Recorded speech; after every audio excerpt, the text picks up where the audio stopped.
பேசாம வீட்டில் சொல்லி கல்யாணம் பண்ணிக்கலாம், குழந்தை பெற்றுக்கலாம். வீட்டில் சொல்லி அவங்க என்ன ரியாக்ட் பண்ணுவாங்க எப்படி?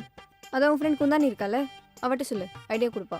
குந்தானி கிட்ட சொல்லலாம், பட் அவ எப்படி ரியாக்ட் பண்ணுவான்னா? என்னடா சந்திரசேகரா, ஏதாவது பிரச்சனையா? கால் பண்ணியிருந்த என்ன? வீட்டில் மட்டும் இருந்துச்சா? டக்குன்னு சொல்லு, பசங்கள்கிட்ட மேலே அவங்க சொல்லலாம். ஈவினிங் கல்யாணம் முடிச்சிடலாம், டக்குன்னு சொல்லு.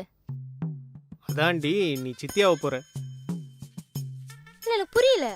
ஏய், நான் ப்ரெக்னென்ட் பிரியா. ம் ஹோலி ஷிட்! என்ன சந்திரசேகரா, அமுக்குடி மூட்டை மறந்துட்டு இந்த வேலைலாம் பார்க்குறீங்க? சரி விடு, அதான் ஆனது ஆகிடுச்சு. இப்போ வீட்டில் சொல்லலாமா இல்லை இது எப்படி ப்ரொசீட்? இதெல்லாம் எதுவுமே வீட்டில் சொல்லாத, அப்படியே சைலண்டாக வச்சுக்கோ. சரியா? நான் பார்த்துக்கிறேன், அப்படியே வச்சுக்கோ. நீ பாத்துக்கிறியா? நீ நான் பாத்துக்கிறியா? பார்த்துக்கிறேன்டா, ஃப்ரீயா விடுறா. அவ கண்டிப்பா பாத்துப்பா.